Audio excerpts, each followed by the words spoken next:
Chris, what is our fourth main topic today? This comes from Corey, and I'm bored at work.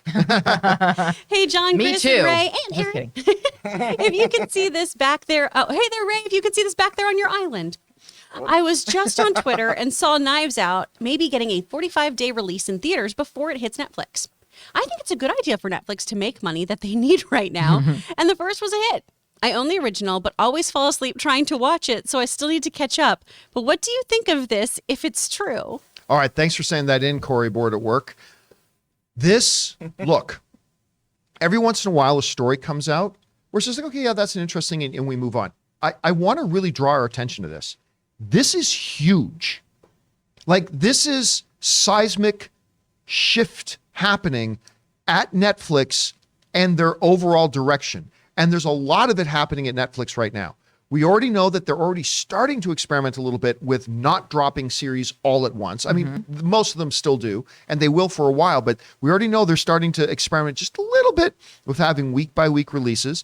We now know they are going to an ad-supported tier by the end of this year. That's another big shift. But this, I'm going to tell you right now, is bigger than both of those put together.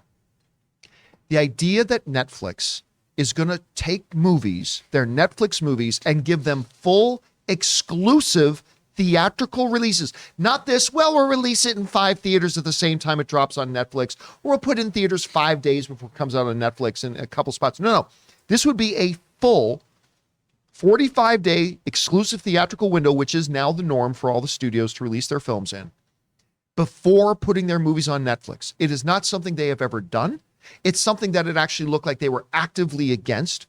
But at CinemaCon this year, while Netflix certainly didn't do any presentation at CinemaCon, there was a big delegation from CinemaCon meeting privately with theater owners behind the scenes, trying to work out deals and trying to figure out how something like this would look.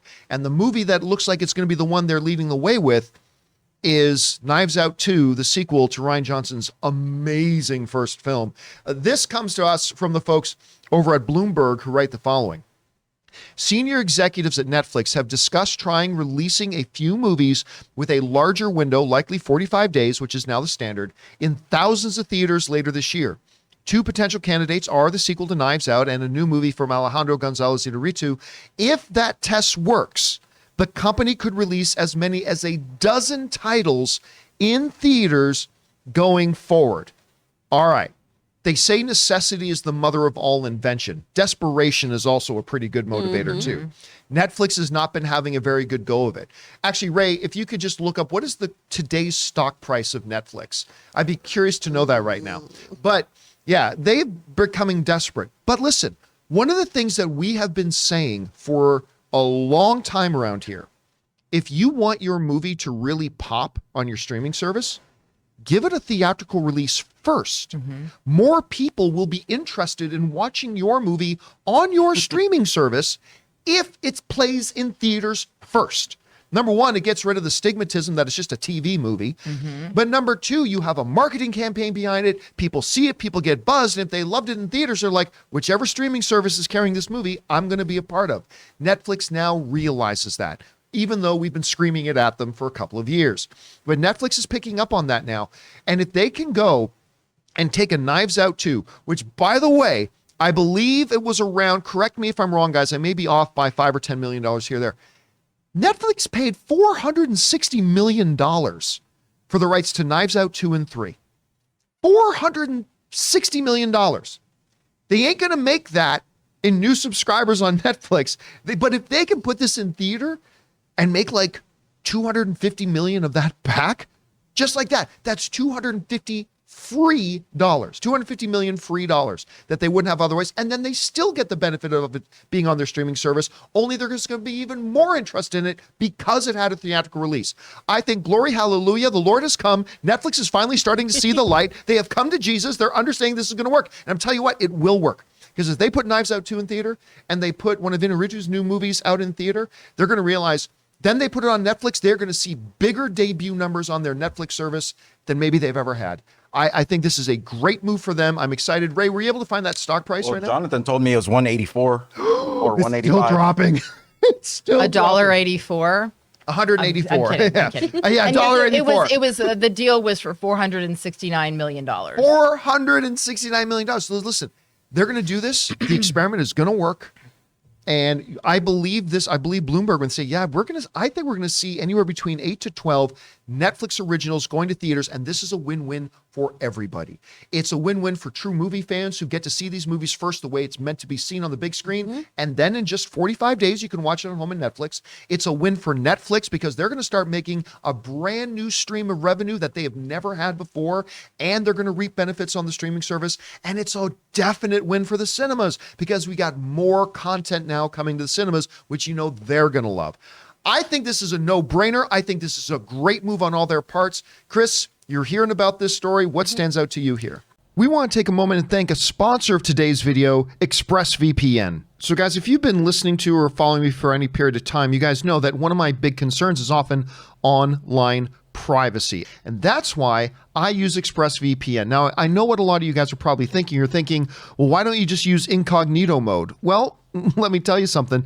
Incognito mode does not hide your activity. It doesn't matter what mode you use or how many times you clear your browsing history. Your internet service provider can still see every single website that you visited. And listen, it doesn't matter who your internet service provider is. Internet service providers in the US can legally sell your information to ad companies. ExpressVPN is an app that reroutes your internet connection through their secure servers so that your internet service provider can't see the sites that you're visiting.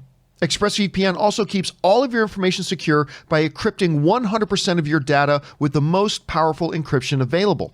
And ExpressVPN is available on all your devices. I mean, your phones, computers, even your smart TV. Protect your online activity today with the VPN rated #1 by Business Insider. Visit my exclusive link, expressvpn.com/Campea, and you can get an extra 3 months free on a 1-year package. That's expressvpn.com/Campea. expressvpn.com/Campea to learn more. I mean, when Knives Out 2 was first going to Netflix, that was such a for why for me. Right. Why is this going to be streaming? This was one of the biggest films in recent years to come out. Because Netflix offered $469 million. I mean, yeah, that's when you're like, how high would you like me to jump, Netflix? Yes. Okay. But this makes so much more sense that they're going to be doing a theatrical release because Netflix's biggest problem, honestly, is that because of their release system, their shows are not part of the zeitgeist for long enough. They are not water cooler shows for long enough. You watch I know this is always my example, but you watch season 3 of You, and maybe you talk about it for the weekend, and then you don't talk about it. And nobody else talks about it No, and anymore. no one does because there's something else now. There's Love is Blind or there's this other new movie, and you talk about it for that day, basically. And even though on the Netflix app, right, it'll show you what's trending, yeah, on the streaming app, y'all. Not globally, not with the rest of the world. So I think this is so smart because like you're saying, every time a movie is in the movie theaters where it belongs first and then comes to the streaming service, it's already built up that momentum. That's where you get those repeat views and everything, right? So I think this is really, really smart. And I think they're going to make a lot of that money back. Aaron, you're hearing about this. Do you think, I think most of us in the room think this is a good move on their part, but good to try.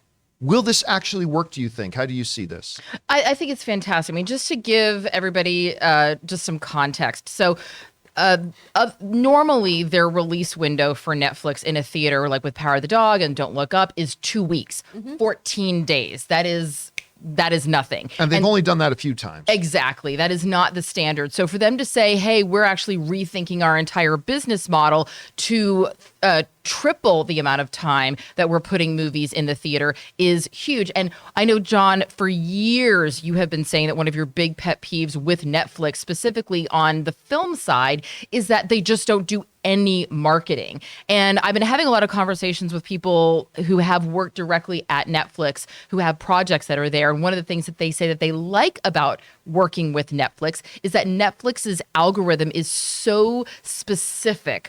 Like they know exactly, oh, you're the kind of person that wants to watch all the reality TV about dating. So we're going to just pummel your entire timeline with, The Bachelorette and Love Island and all those kinds of things. For me, they're like, you like to watch a lot of cat videos. No, I don't know. They know that I like to watch. If it's also a barbecue video, sure. Yeah, I like to watch, the baking thing. So I'm constantly getting like, I don't know what I think I just made Chris cry. He's gonna cook cats. Not on my watch. What is wrong with you? You know what? I'm going to bring all 4 of my cats to your house, Oh and I'm my just going God. to release them and let them eat you while This you is my sleep. nightmare. Oh, yeah. They will sit on your face, and not in a fun way. I went there. So, yes, back to numbers. I got totally lost. I think everybody got lost now. Yes. So them tripling their theatrical window is going to increase the buzz. It's going to increase the amount of marketing that they do, and it's going to widen their audience. So it's not just whatever your particular algorithm of what you're interested in watching will show up. You're going to see it everywhere. You're going to see it on billboards. You're going to see it in all those commercials that you're forced to watch now because you're getting the lower tier of your streaming platforms. But also, if we look at the amount of money, now the $469 million, that's not the cost to make the movie. No. That's just for the rights of the movie. Yeah, they handed that to Ryan Johnson and his partners. He said, "Here's 469 million." So they were like, "Great, we're going to make 2 movies for probably about 200 million, and we're going to pocket And the maybe rest. Thank not you so even much." because the first Knives Out, the budget for the first Knives Out with all those stars was only $40 million. And the movie went on to make $311 million worldwide. So if you think about the cost of the movie being $40 million and then making $311 million worldwide, and now, this paying $469 million for not just one movie, but 2 sequels. We're getting 2 sequels out of that. They can probably still keep the budget of the film itself in the $50 million. No, actually, I remember when they struck the deal, part of the deal was the budget for the movies had to be at least X amount of dollars. And I think it got close to the $100 million range. Oh, really? But which Oh. still pocketed them, Ryan Johnson and co., a huge profit. Well, apparently, Ryan Johnson and Daniel Craig are both set to make around $100 million each for these movies. So, I mean, hey, it's good to be Ryan Johnson. It's good to be Daniel Craig. And, good for Netflix for seeing that there is not just an opportunity here, but a franchise, and for them to use Knives Out and the success of Knives Out to open up their world for other movies to come. And I think if this is successful, we're going to see a lot more of this from Netflix. It's just funny. For years and years and years and years, the beginning of 2021, Netflix did not do theatrical exclusive releases, did not have commercials, did not release shows weekly. Within about a year from now, all that could be different. Oh, yeah. The landscape is changing here. Question is for you guys. What do you think about this potential move for Netflix? I'm not going to lie to you. I think this is absolutely brilliant on their part. I think this is a win for the fans, for Netflix, for movie theaters. I think this is good all the way around. I'm just asking what the hell took you guys so long? Anyway, guys, whatever you guys feel about it, jump down into the comment section below and let us know your thoughts.